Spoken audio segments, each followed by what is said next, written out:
नमस्कार दोस्तों, DN education अड्डा में आपका स्वागत है। आइए फिजिक्स से एक बहुत ही महत्वपूर्ण चैप्टर जिसका नाम है साउंड। जिसका नाम है क्या? साउंड, ध्वनि। तो इससे जितना भी महत्वपूर्ण सिलेक्टेड प्रश्न बनेंगे एग्जाम की दृष्टि से सबको समावेशित किया गया है। तो आइए पर जानते हैं साउंड यानी ध्वनि क्या है। देखिए, ध्वनि एक ऊर्जा का रूप है। ध्वनि एक ऊर्जा का रूप है जो हमें किसी भी आवाज को हमारे कान तक लाने में का सहायता प्रदान करती है। फिर से एक बार सुनेंगे। ध्वनि एक ऊर्जा का रूप है जो हमें किसी भी आवाज को कान तक लाने में, कानों तक यानी एयर तक लाने में सहायता प्रदान करती है। ठीक, देखिए सबसे पहले जान लेंगे ध्वनि जाने हैं, उसके बाद देखिए ध्वनि के अध्ययन को, देखिए ध्वनि के अध्ययन को एकॉस्टिक कहा जाता है। ध्वनि के अध्ययन को एकॉस्टिक कहा जाता है। ध्वनि के अध्ययन को एकॉस्टिक कहा जाता है। ठीक, देखिए ध्वनि के अध्ययन को क्या कहा जाता है? एकॉस्टिक कहा जाता है। और ध्वनि के चलने के लिए माध्यम की आवश्यकता पड़ती है। क्या? ध्वनि के चलने के लिए माध्यम की आवश्यकता पड़ती है। माध्यम कितने? 3। कौन कौन? ठोस, द्रव, गैस। कौन कौन? ठोस, द्रव और तीसरा कौन से है? गैस।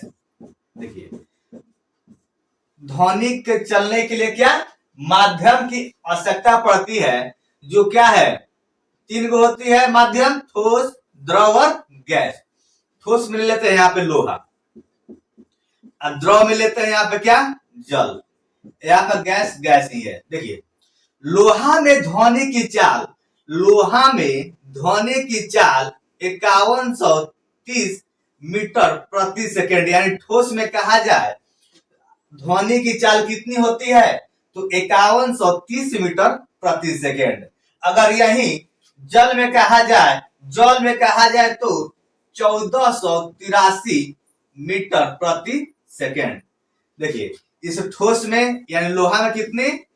5130 मीटर प्रति सेकेंड। द्रव में कहा जाए यानी जल में कितना? 1483 मीटर प्रति सेकेंड। अगर गैस में कहा जाए तो गैस में कहा जाए तो देखिए गैस में कहते हैं 332 मीटर, 332 मीटर प्रति सेकेंड। लेकिन ये लैपलास एक वैज्ञानिक थे, लैपलास वैज्ञानिक ने ये बताए थे कि कितनी होती है गैस में, हवा में ध्वनि की चाल कितनी होती है? 332 मीटर प्रति सेकंड। लेकिन सर आइजैक न्यूटन महोदय ने बताए थे कि लगभग कितना? 280 मीटर प्रति सेकंड। इस पॉइंट पर थोड़ा ध्यान देंगे। लैपलास वैज्ञानिक नामक बताए थे अभी हवा में ध्वनि की चाल कितनी? 332 मीटर प्रति सेकंड। लेकिन वही न्यूटन महोदय ने बताए थे, जो फिजिक्स के पिता है, वो कितना है? 280 मीटर प्रति सेकेंड। चलिए आइए देखते हैं आगे एक एक मतलब प्रश्न को देखेंगे कि इतना इंपोर्टेंट ये है, सबको ध्यान में रखते हुए देखेंगे। चलिए देखिए आगे क्या बनता है प्रश्न।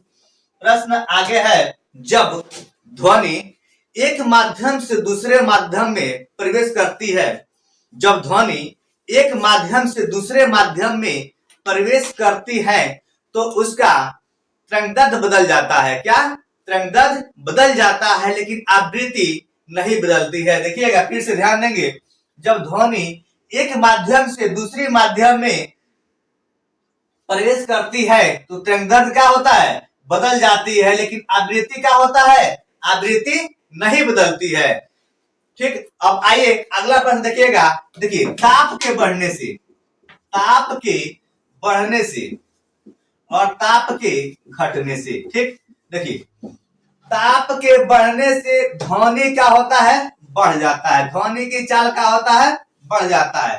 ताप के बढ़ने से ध्वनि की चाल बढ़ जाती है और ताप के घटने से ध्वनि की चाल घट जाती है। देखिएगा ताप के बढ़ने से ध्वनि की चाल बढ़ जाती है और ताप के घटने से ध्वनि की चाल घट जाती है। यह क्या होगा? चाल यहाँ बढ़ जाएगी और यहाँ क्या हो जाएगा, घट जाएगी। ठीक, लेकिन दाब का देखिए, लेकिन दाब का ध्वनि पर कोई अंतर नहीं पड़ता है। दाब घटाइए बढ़ाइए कोई अंतर नहीं पड़ता है। लेकिन ताप का क्या होता है, जब ताप बढ़ेगा तो ध्वनि का चाल जो होगा, वेग जो होगा क्या होगा, बढ़ जाएगा। और जो जब कम होगा तो क्या होगा, उसका चाल भी क्या होगा, कम हो जाएगा। तो याद रखेंगे ताप बढ़ने से ध्वनि का जो वेग होता है बढ़ जाता है, और घटने से क्या होता है, घट जाता है। अगला प्रश्न देखिएगा, देखिए 1 डिग्री सेल्सियस यानी 1 डिग्री सेल्सियस टेम्परेचर तापमान बढ़ता है, 1 डिग्री सेल्सियस तापमान बढ़ता है, तो देखेंगे ध्वनि का वेग 0.61 मीटर प्रति सेकेंड बढ़ जाता है। क्या होता है, 1 डिग्री सेल्सियस तापमान जब बढ़ता है तो ध्वनि का वेग 0.61 मीटर का होता है, बढ़ जाता है। देखिएगा ये 1 मीटर जब भी मतलब कि बढ़ा, ठीक, 1 डिग्री सेंटीग्रेड जब तापमान बढ़ेगा तो 0.61 मीटर प्रति सेकंड का होगा, तापमान बढ़ जाएगा। अगला देखिएगा आर्द्रता। आर्द्रता, आर्द्रता जलवाष्प, आर्द्रता जलवाष्प नमी। ठीक, अब देखिएगा आर्द्रता, आर्द्रता जलवाष्प और नमी को बढ़ने से, आर्द्रता जलवाष्प और नमी के बढ़ने से ध्वनि का वेग क्या होता है, बढ़ जाता है। देखिएगा फिर से, आर्द्रता जलवाष्प और नमी के बढ़ने से ध्वनि का वेग क्या होता है, बढ़ जाता है। ध्वनि का वेग क्या होता है, बढ़ जाता है। अब देखिएगा अगर कोई व्यक्ति का आवाज या कोई मतलब की आवाज, कोई शोरगुल हमारे देखिए कानों कानों तक मतलब आता है ना, तो 1/10 सेकेंड, 1/10 सेकेंड तक क्या होता है, वो याद रहता है। क्या होता है, 1/10 सेकेंड तक क्या होता है, याद मतलब रहता है। अभी मतलब बोले हैं तो क्या होता है, 1/10 सेकेंड तक हमारे कानों तक वह आवाज गूंजते रहता है। जैसे में मान लीजिए कोई टीचर है, क्लास में पढ़ा रहे हैं, कोई टीचर है क्या कर क्लास में पढ़ा रहे थे, 1 यानी सेकेंड के 10वां भाग तक क्या होता है, कान तक ये आवाज गूंजता रहता है। ठीक, उसका प्रभाव कितने देर तक रहेगा, इसका प्रभाव ध्वनि का प्रभाव कितने समय तक रहता है हमारे कानों तक, 1/10 सेकेंड तक। अब देखिएगा अगला प्रतिध्वनि। प्रतिध्वनि सुनने के लिए ये देखिएगा, प्रतिध्वनि सुनने के लिए श्रोता और सुनने के लिए